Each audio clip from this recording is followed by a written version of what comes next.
Hello and welcome back to channel guys. मेरा नाम है आशीष गायकवाड़ और स्वागत है आप सभी का फिर से एक बार हमारे इस यूट्यूब चैनल में। दोस्तों, आज का वीडियो बड़ा ही इंपॉर्टेंट, बड़ा ही स्पेशल वीडियो होने वाला है। खास करके ये जो हमारी सीरीज है, इसका ये लास्ट वीडियो है और सबसे मज़ेदार, सबसे ज़्यादा इम्पैक्टफुल ये वीडियो होने वाला है।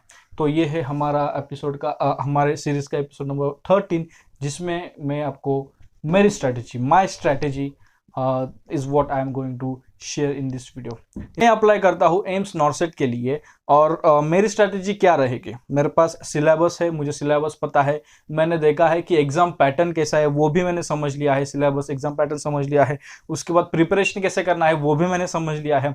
उसके बाद मैंने जो भी टॉपिक्स है, जो भी सब्जेक्ट्स है, हर एक सब्जेक्ट को जाना है, समझा है, अंडरस्टैंड किया है। अब बात आती है स्ट्रैटेजी बनाने की, या फिर कैसे मैं स्ट्रैटेजाइज करूँगा, प्रिपरेशन करूँगा। तो मेरी प्रिपरेशन स्ट्रैटेजी कुछ इस प्रकार से रहेगी। सबसे पहले तो मैं क्या करूँगा, डिवाइड करूँगा हर एक चीज़ें। मैं अभी यहाँ पर मानता हूँ कि मेरे पास 30 डेज है, मेरे पास स्टडी करने के लिए सिर्फ 30 डेज है। क्योंकि जब ये वीडियो, अभी ये 3 अप्रैल है, तो जब तक ये वीडियो आएगा शायद 30 डेज ही हो सकते हैं आपके पास। तो क्योंकि एग्ज़ाम जो है 2023 की 3 जून को है, राइट। तो 3 जून को एग्ज़ाम है, तो शायद जब ये वीडियो आएगा तो तब टाइम शायद आपके पास कम रहेगा, उससे ज़्यादा भी हो सकता है, तो आप मल्टीप्लाई कर सकते हो। ओके, तो मेरी स्ट्रैटेजी तो पहले रहेगी डिवाइड करना सब्जेक्ट्स को, और जो सब्जेक्ट ज़्यादा मार्क्स कैरी करता है उसको मैं, अभी क्या है, जब आप जॉब की बात करते हैं ना कि जहाँ पर आपको ज़्यादा सैलरी मिलती है आप वहाँ पर जाते हो। सिमिलरली मैं यही स्ट्रैटेजी यहाँ पर अप्लाई करूँगा। मैं सबसे ज़्यादा फोकस करूँगा MSN इस सब्जेक्ट पे, सबसे ज़्यादा इस सब्जेक्ट पे मैं फोकस करूँगा। मैं मतलब मेरे स्ट्रैटेजी में क्या है, सबसे पहली चीज़ आती है प्रायोरिटीज़ बनाना। मैं प्रायोरिटीज सेट करूँगा, ठीक है। प्रायोरिटीज में मैं MSN को 1 नंबर दूंगा, उसके बाद मैं 2nd नंबर दूंगा फाउंडेशन ऑफ नर्सिंग को, 3रा नंबर में दूंगा ऑब्स्टेटिक्स एंड गायनेकोलॉजी को, 4th नंबर में दूंगा कम्युनिटी को, कम्युनिटी हेल्थ नर्सिंग को मैं 4th नंबर दूंगा। 5th यहाँ पर मैं दूंगा, क्योंकि कम्युनिटी और चाइल्ड हेल्थ नर्सिंग वो कंटिन्यूटी में आएगा, सेम आएगा, इसलिए CHN।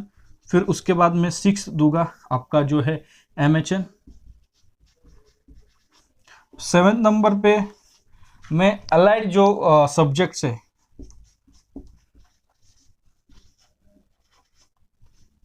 जो भी अलाइड सब्जेक्ट्स है जिसमें एनाटॉमी वगैरह है, उसको 7th नंबर पे रखूँगा। और लास्ट में आपके जो रिसर्च वगैरह है, रिसर्च, एजुकेशन, मैनेजमेंट, ये है, ये मैं लास्ट होगा। तो ये मेरी प्रायोरिटी लिस्ट रहेगी। तो जब मैं प्रिपरेशन स्टार्ट करूंगा तो सबसे पहले मैं प्रिपेयर करूंगा मेडिकल सर्जिकल नर्सिंग के। अभी क्या है, मेडिकल सर्जिकल अगेन स्ट्रैटेजी में आपके बुक्स, रिसोर्सेस वो भी लेना जरूरी है। तो माय स्ट्रैटेजी विल बी, मैं ये पहले प्रायोरिटीज सेट करूंगा। सेकेंड थिंग, मैं अपने रिसोर्सेस बनाऊंगा। मैं क्या करूंगा, अपने रिसोर्सेस जो है ना, रिसोर्सेस यानी कि मुझे पढ़ना कहाँ से है, तो फिर रिसोर्सेस में अगर कुछ PDFs हो, ठीक है, इसमें हो सकता है कि कुछ नोट्स हो, नोट्स जो कि ऑफलाइन मिले, या फिर ये है। फिर इसके बाद 3rd है बुक्स, एंड एक और टेस्ट पेपर्स या फिर टेस्ट सीरीज। तो ये अपने रिसोर्सेस को मैं एक बार इकट्ठा कर लूँगा। तो ये रहेगी मेरी second strategy. First, second thing I will do this. Third thing मैं क्या करूँगा, एक टाइम टेबल सेट करूँगा। अब ये टाइम टेबल जब मैं सेट करता हूँ उसमें मैं डेज कैलकुलेट करूँगा, ठीक है। उसके बाद डेट्स वगैरह का ध्यान रखूँगा, डेट्स, एंड मैं कितना कमिट कर सकता हूँ, या फिर मेरे एबिलिटी के अनुसार मैं दिन में 24 आवर्स को स्टडी के लिए 24 आवर्स को डिवाइड कर दूंगा। ठीक है, 24 आवर्स में से कितनी देर सोना है, कितनी देर बाकी का काम करना है। तो मैंने टाइम टेबल पर एक वीडियो बनाया है, आप चेकआउट कर सकते हैं। एक प्रीवियस वीडियो है काफ़ी, तो वो आप चेकआउट कर सकते हैं कि कैसे टाइम मैनेज करें वगैरह।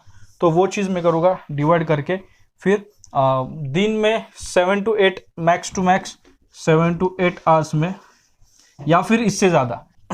तो जब भी मैं पढ़ाई करता हूँ या फिर जब भी ऐसा कुछ है, तो मेरा पढ़ने का या फिर मेरा माइंडसेट होता है कि कम से कम 10 आवर्स दिन में, 24 आवर्स में से 10 आवर्स अगर मैं पढ़ाई करूँ तो मतलब 10 आवर्स मुझे पढ़ाई करनी ही चाहिए। तो इस प्रकार से मैं अपनी स्ट्रैटेजी बनाऊंगा कि 10 आवर्स। अब ये 10 आवर्स कैसे हो गए, स्टार्टिंग फ्रॉम 5 या 6 AM से शुरू होके ये हर 30 मिनट्स के मल्टीपल इंटरवल्स हो गए। आफ्टर 30 मिनट्स इसमें 5 मिनट्स का ब्रेक रहेगा। फिर इसमें दोपहर का जो 1 to 2 PM जो टाइम है उसमें लंच ब्रेक रहेगा। रात के 8 to 9 PM का जो टाइम है उसमें डिनर ब्रेक रहेगा, राइट। और बीच में 4 से 5 बजे अगेन रेस्ट रहेगी, या फिर आफ्टर द लंच फिर यहाँ पर हाफ एन आवर्स का इसमें रेस्ट टाइम रहेगा। 4 to 5 फिर वॉक वगैरह कुछ है वो होगा। अगेन बीच में study time 8 to 9 and finally ये 11 PM तक चलेगा।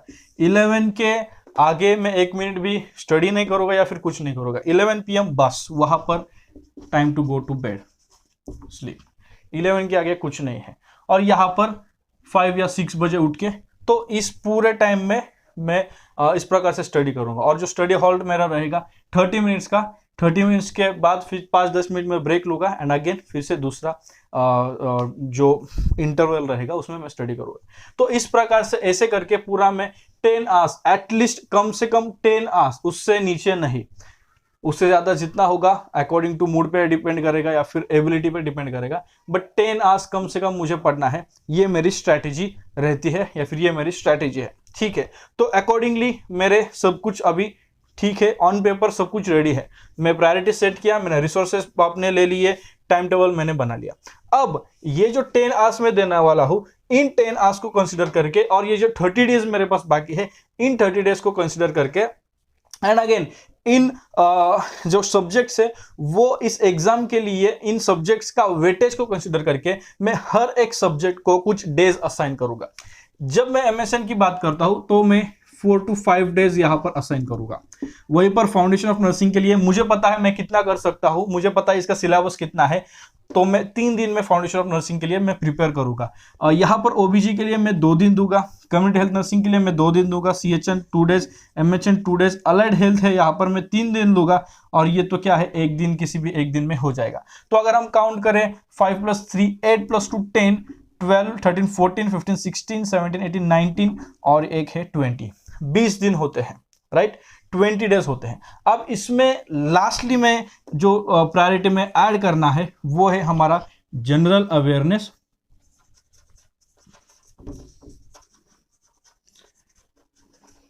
एंड एप्टीट्यूड, और इसमें हम ऐड करेंगे इंग्लिश। तो इसको मैं 2 दिन दे देता हूं, ठीक है। तो टोटल होते हैं 22 डेज, 22 डेज। अब मेरे पास कितने डेज थे, 30 डेज। अब ये जो मैंने प्लान बनाया है वो कितने का हुआ है, 22 डेज का। अब मेरे पास बाकी है 8 डेज, ठीक है, 8 डेज बाकी है। अब ये जो मैं स्टडी करूंगा, थ्योरेटिकल पार्ट स्टडी करूंगा। इस थ्योरेटिकल पार्ट को स्टडी करने के बाद मुझे रिवीजन करना चाहिए, राइट। रिवीजन के लिए मैं दूंगा 2 डेज।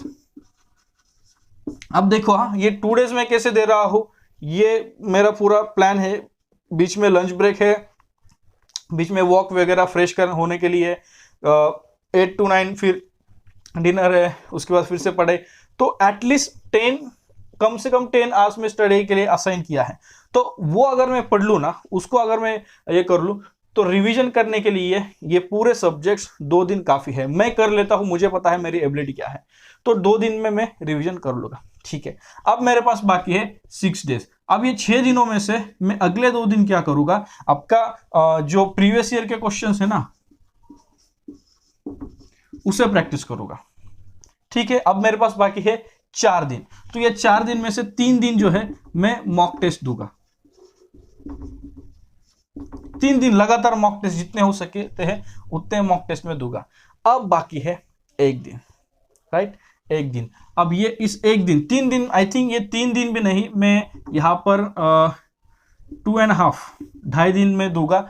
हाफ डे जो है वहां पर मैं हाफ डे में मैं रेस्ट करूंगा, खुद को हेल्दी रखने की कोशिश करूंगा, ठीक रखने की कोशिश करूंगा, फ्रेश रखने की कोशिश करूंगा।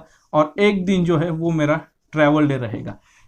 उस एग्जाम के एक दिन पहले, मतलब एग्जाम के एक दिन पहले मैं ट्रैवल करूंगा, या फिर मतलब अगर ये 30 डेज है तो हाफ दिन में क्या है, इधर ये हाफ दिन में मैं ट्रैवल करूंगा एंड एक दिन जो है जो मतलब वो हाफ डे, कल का हाफ डे तक ये ट्रैवल हो जाएगा और उसका बाकी का जो रिमेनिंग हाफ डे है उसमें रेस्ट हो जाएगा।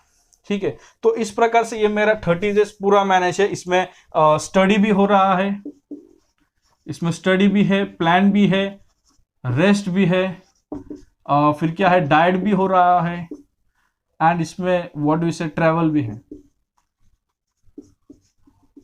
एग्जाम भी दे रहे हो। तो ये 30 डेज में, 30 डेज को मैं इस प्रकार से एक ऑन पेपर ऐसा प्लान बना लेता हूं एंड इस प्रकार से मैं स्टडी करना स्टार्ट करता हूं। ठीक है, तो जैसे मैंने कहा, फिर मैं एमएसएन को इतने दिन दे रहा हूं, इनको ओबीजी को इसको 2 दिन, सीएचएन को 2 दिन, एमएचएन को 2 दिन, इसको 3, इसको एक आधा दिन, इसको 2 दिन। इस प्रकार से मेरे 22 डेज हो जाते हैं and previous year question 2 days, 2 दिन के लिए मुझे ये रिवीजन के लिए 2 दिन, मॉक टेस्ट 2.5 दिन या फिर 2 दिन, वो भी फिर डिपेंड करेगा एग्जाम्स कहाँ पर है, डिस्टेंस के ऊपर। तो इससे क्या होता है कि जो हमने स्ट्रैटेजी या फिर एग्जाम के लिए प्रिपेयर करने के लिए देखा था हमने सिलेबस, तो सिलेबस हमारे पास है। सेकेंड थिंग, बुक्स हमने यहाँ पर ले लिए, प्रायोरिटीज बनाई थी, बुक्स हमने हमारे पास है, हमने टाइम टेबल वगैरह सब कुछ बना लिया। प्रीवियस ईयर क्वेश्चन पढ़ने हैं, प्रीवियस ईयर क्वेश्चन हो रहे हैं, मॉक टेस्ट भी हो रहे हैं, रिवीजन भी हो रहा है। तो जो भी स्ट्रैटेजीज हमने देखे हैं वो सारे स्ट्रैटेजीज इस 30 डेज प्लान में इंप्लीमेंट हो रहे हैं and that is how I will prepare my self. और ये करके आई एम श्योर कि काफी हद तक मैं अच्छा स्कोर कर सकता हूं या फिर कर सकूंगा, क्योंकि जब मैं ये प्रिपेयर करूंगा थ्योरेटिकल पार्ट, आई नो कि मैंने ऑलरेडी पढ़ा हुआ है, 1 to 4 years मैंने पढ़ा हुआ है एंड मैंने कई बार सिखाया भी है, मैंने कई सारे प्लेटफॉर्म्स पे सिखाया हुआ है, अपने प्लेटफॉर्म पर भी मैं सिखाता हूं। तो मुझे पता है मेरी एबिलिटी कितनी है और मुझे कितना टाइम लगेगा कोई भी पर्टिकुलर टॉपिक अच्छे से समझने के लिए। एंड सिनारियो भी मैंने बताया कि 30 डेज आपके पास बाकी है तो उसमें कैसे प्रिपेयर करें। तो this is my strategy to prepare AIIMS NORCET. I hope आपको ये पसंद आया होगा। इसमें कोई भी ऐसी चीज है जो आपको डाउटफुल लगती है या फिर ये कैसे होगा, क्या होगा, तो आप कमेंट करके पूछ सकते हो। या फिर अगर आपको लगता है कि मतलब कोई भी ऐसी चीज है जो आपको हेल्पफुल लगती है कि हाँ ये थोड़ा नया है या फिर ये कुछ अलग है या फिर ये सिंपल चीज है, छोटी सी बात है लेकिन हेल्पफुल है, ऐसा कुछ अगर ये भी लगा तो आप कमेंट करके बोल सकते हो। अगर आपको कोई भी डाउट है प्रिपरेशन वगैरह या फिर अगर आप चाहते हो कि मेरे साथ बात करें, डिस्कस करें, क्या करूं कैसे करूं, तो आप हमारे साथ कॉल बुक कर सकते हो, डिस्क्रिप्शन में लिंक है। और हमारा ऐप डाउनलोड कर लीजिए, आने वाले दिनों में हम कुछ और चीज़ें आपके लिए लेके आएंगे। तो ये जो हमारी सीरीज है एम्स नॉर्सेट 2023 का ये लास्ट वीडियो था एंड आई होप ये लास्ट वीडियो आपने एंजॉय किया, ये पूरी सीरीज को आपने अच्छा प्यार दिया है, ये सीरीज आपको हेल्पफुल लगी हो तो डेफिनेटली वीडियो को लाइक करिए, सीरीज को शेयर करें, क्योंकि ये सीरीज अभी बार बार बनाने की जरूरत नहीं है। और इसमें मेरा पर्पस, मेरा एम इस सीरीज से ये था कि भाई सिर्फ व्यूज नहीं लेने हैं या फिर सिर्फ बनाना ही नहीं है, कंटेंट क्वालिटी यहाँ पर देनी है। मतलब एग्जैक्ट आपका जो प्रॉब्लम होता है ना कि क्या पढ़े, आपको पता है तरह तरह के वीडियोस मिलते हैं कि कैसे पढ़े एंड ऑल, तो बट जो क्वेश्चन है ना जो अनआंसर्ड होता है कि क्या पढ़े, तो उस पर मेरा फोकस था एंड आई होप कि वो इस सीरीज से मैं जो मेरा पर्पस था वो फुलफिल हुआ कुछ हद तक। तो डेफिनेटली एंड अगर आपको पसंद आए तो ज़रूर लाइक करिए, शेयर करिए एंड सब्सक्राइब करिए चैनल को। और we are close to 100K, I hope जल्द से जल्द हमारे 100K भी हो जाए एंड विल सेलिब्रेट, सबके साथ हम सेलिब्रेट करेंगे, ठीक है। So thank you very much for loving the series and अगर आप चाहते हो कि ऐसे ही इसी प्रकार से किसी और पर्टिकुलर टॉपिक को लेके, किसी और पर्टिकुलर पॉइंट को लेके, एग्जाम को लेके, जैसे कि फर्स्ट सेमेस्टर सेकंड, ऐसा कुछ सब्जेक्ट को लेके या फिर कोई भी टॉपिक हो उसको लेके एक सीरीज बनाए, जैसे हमारी एब्रॉड सीरीज चल रही है तो उस प्रकार से सीरीज बनाए, तो जरूर आप कमेंट बॉक्स में कमेंट करके बोल सकते हो। हम ट्राई करेंगे, जो भी पॉसिबल होगा वो सीरीज हम जरूर बनाएंगे। उसके अलावा अगर आप हमें इंस्टाग्राम पर फॉलो नहीं कर रहे हो तो जाइए इंस्टाग्राम पर हमें फॉलो करिए, आशीष गायकवाड़ यूट्यूब हमारा इंस्टाग्राम हैंडल है, वहां पर आप हमें फॉलो कर सकते हैं। एंड या चैनल को सब्सक्राइब करिए, क्योंकि सिर्फ 20% ऐसे लोग हैं जो चैनल को सब्सक्राइब करते हैं, बाकी 80% लोग हैं जो आते हैं, देखते हैं, चले जाते हैं। ऐसा मत करना भाई, आए हो सब्सक्राइब जरूर करो, उससे हमें इंकरेजमेंट मिलते हैं। सो आज के इस वीडियो में बस इतना ही, इस वीडियो के सीरीज में बस इतना ही। मिलते हैं किसी और वीडियो में किसी और अच्छे टॉपिक के साथ, तब तक के लिए शालोम, शांति और सलाम, बाय बाय।